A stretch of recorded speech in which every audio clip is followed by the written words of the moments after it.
అని వాళ్ళు వీళ్ళు ఎన్నెన్ని అన్న పసి పిల్లవాడు నవ్వాడు.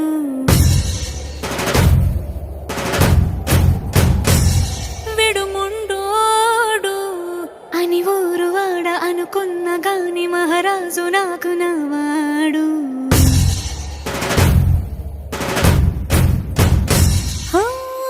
మాట పెడుసైనా మనసులో వెన్న రాయిలా ఉన్నవాడిలోన దేవుడెవరికి తెలుసును నాకన్నా.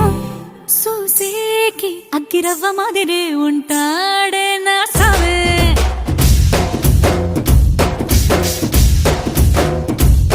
మెత్తాని పత్తి పువ్వుల మరే సంటో